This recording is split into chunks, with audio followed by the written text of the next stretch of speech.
श्री राम पंचम सर्ग। श्री राम, लक्ष्मण और सीता का शरभंग मुनि के आश्रम पर जाना, देवताओं का दर्शन करना और मुनि से सम्मानित होना तथा शरभंग मुनि का ब्रह्मलोक गमन।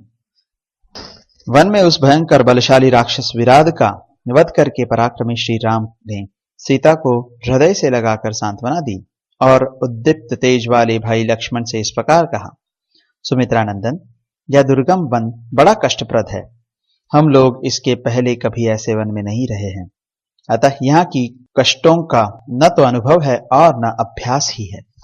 अच्छा, हम लोग अब शीघ्र ही तपोधन शरभंग जी के पास चलें। ऐसा कहकर श्री रामचंद्र जी शरभंग मुनि के आश्रम पर गए। देवताओं के तुल्य प्रभावशाली तथा तपस्या से शुद्ध अंतःकरण वाले अथवा तप के द्वारा परब्रह्म परमात्मा का साक्षात्कार करने वाले शरभंग मुनि के समीप जाने पर श्री राम ने एक बड़ा अद्भुत दृश्य देखा। वहां उन्होंने आकाश में एक श्रेष्ठ रथ पर बैठे हुए देवताओं के स्वामी इंद्रदेव का दर्शन किया, जो पृथ्वी का स्पर्श नहीं कर रहे थे। उनकी अंग कांति सूर्य और अग्नि के समान प्रकाशित होती थी। वे अपने तेजस्वी शरीर से देदीप्यमान हो रहे थे। उनके पीछे और भी बहुत से देवता थे। उनके दीप्तिमान आभूषण चमक रहे थे तथा उन्होंने निर्मल वस्त्र धारण कर रखा था। उन्हीं के समान वेशभूषा वाले दूसरे बहुत से महात्मा इंद्रदेव की पूजा स्तुति प्रशंसा कर रहे थे। उनका रथ आकाश में खड़ा था और उसमें हरे रंग के घोड़े जुते हुए थे। श्री राम ने निकट से उस रथ को देखा। वह नवोदित सूर्य के समान प्रकाशित होता था। उन्होंने यह भी देखा कि इंद्र के मस्तक के ऊपर श्वेत बादलों के समान उज्जवल तथा चंद्रमंडल के समान कांतिमान निर्मल छत्र तना हुआ है, जो विचित्र फूलों की मालाओं से सुशोभित है। श्री राम ने स्वर्णमय दंडे वाले दो श्रेष्ठ एवं बहुमूल्य चावर और व्यजन भी देखे, जिन्हें दो सुंदरियां लेकर देवराज के मस्तक पर हवा कर रही थीं। उस समय बहुत से गंधर्व, देवता, सिद्ध और महर्षिगण उत्तम वचनों द्वारा अंतरिक्ष में विराजमान देवेंद्र की स्तुति करते थे और देवराज इंद्र शरभंग मुनि के साथ वार्तालाप कर रहे थे। वहां इस प्रकार शतक्रतु इंद्र का दर्शन करके श्री राम ने उनके अद्भुत रथ की और अंगुली से संकेत करते हुए उसे भाई को दिखाया और लक्ष्मण से इस प्रकार कहा, लक्ष्मण, आकाश में वह अद्भुत रथ तो देखो, उससे तेज की लपेटें निकल रही हैं। वह सूर्य के समान तप रहा है। शोभा मानो मूर्तिमती होकर उसकी सेवा करती है। हम लोगों ने पहले देवराज इंद्र के जिन दिव्य घोड़ों के विषय में जैसे सुन रखा है, निश्चय ही आकाश में ये वैसे ही दिव्य अश्व विराजमान है।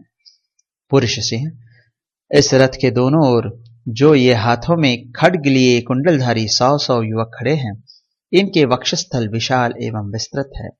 भुजाएं परिघों के समान सुदृढ़ एवं बड़ी बड़ी हैं। ये सब के सब लाल वस्त्र धारण किए हुए हैं और व्याघ्रों के समान दुर्जय प्रतीत होते हैं। सुमित्रानंदन, इन सब के हृदय देशों में अग्नि के समान तेज से जगमगते हुए हार शोभा पाते हैं। ये नवयुवक 25 वर्षों की अवस्था का रूप धारण करते हैं। कहते हैं, देवताओं की सदा ऐसी ही अवस्था रहती है। जैसे ये पुरुष प्रवर दिखाई देते हैं, इनका दर्शन कितना प्यारा लगता है। लक्ष्मण, जब तक कि मैं स्पष्ट रूप से यह पता न लगा लूं कि रथ पर बैठे हुए ये तेजस्वी पुरुष कौन है, तब तक तुम विदेह नंदिनी सीता के साथ एक मुहूर्त तक यहीं ठहरो। इस प्रकार सुमित्रा कुमार को वहीं ठहरने का आदेश देकर श्री रामचंद्र जी टहलते हुए शरभंग मुनि के आश्रम पर गए। श्री राम को आते देख शचीपति इंद्र ने शरभंग मुनि से विदा ले देवताओं से इस प्रकार कहा, श्री रामचंद्र जी यहाँ आ रहे हैं। वे जब तक मुझसे कोई बात न करें, उसके पहले ही तुम लोग मुझे यहाँ से दूसरे स्थान में ले चलो। इस समय श्री राम से मेरी मुलाकात नहीं होनी चाहिए। इन्हें वह महान कर्म करना है जिसका संपादन करना दूसरों के लिए बहुत कठिन है। जब ये रावण पर विजय पाकर अपना कर्तव्य पूर्ण करके कृतार्थ हो जाएंगे, तब मैं शीघ्र ही आकर इनका दर्शन करूंगा। यह कहकर वज्रधारी शत्रुदमन इंद्र ने तपस्वी शरभंग का सत्कार किया और उनसे पूछकर अनुमति ले वे घोड़े जुते हुए रथ के द्वारा स्वर्गलोक को चल दिए।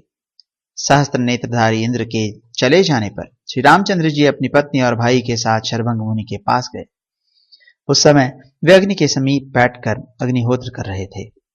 श्री राम, सीता और लक्ष्मण ने मुनि के चरणों में प्रणाम किया और उनकी आज्ञा से वहां बैठ गए। शरभंग जी ने उन्हें आतिथ्य के लिए निमंत्रण दे ठहरने के लिए स्थान दिया। तदनंतर श्री रामचंद्र जी ने उनसे इंद्र के आने का कारण पूछा। तब शरभंग मुनि ने श्री रघुनाथ जी से सब बातें निवेदन करते हुए कहा, श्री राम, ये वर देने वाले इंद्र मुझे ब्रह्मलोक में ले जाना चाहते हैं। मैंने अपनी उग्र तपस्या से उस लोक पर विजय पाई है। जिनकी इंद्रियां वश में नहीं है, उन पुरुषों के लिए वह अत्यंत दुर्लभ है। पुरुष सिंह, परंतु जब मुझे मालूम हो गया कि आप इस आश्रम के निकट आ गए हैं, तब मैंने निश्चय किया कि आप जैसे प्रिय अतिथि का दर्शन किए बिना मैं ब्रह्मलोक को नहीं जाऊंगा। नरश्रेष्ठ, आप धर्मपरायण महात्मा पुरुष से मिलकर ही मैं स्वर्गलोक तथा उसके ऊपर के ब्रह्मलोक को जाऊंगा। पुरुष शिरोमणे, मैंने ब्रह्मलोक और स्वर्गलोक आदि जिन अक्षय शुभ लोकों पर विजय पाई है, मेरे उन सभी लोकों को आप ग्रहण करें। शरभंग मुनि के ऐसा कहने पर संपूर्ण शास्त्रों के ज्ञाता नरश्रेष्ठ श्री रघुनाथ जी ने यह बात कही, महामुने, मैं ही आपको उन सब लोगों की प्राप्ति कराऊंगा। इस समय तो मैं इस वन में आपके बताए हुए स्थान पर निवास मात्र करना चाहता हूं। इंद्र के समान बलशाली श्री रामचंद्र जी के ऐसा कहने पर महाज्ञानी शरभंग मुनि फिर बोले, श्री राम, इस वन में थोड़ी ही दूर पर महातेजस्वी धर्मात्मा सुतीक्ष्ण मुनि नियम पूर्वक निवास करते हैं।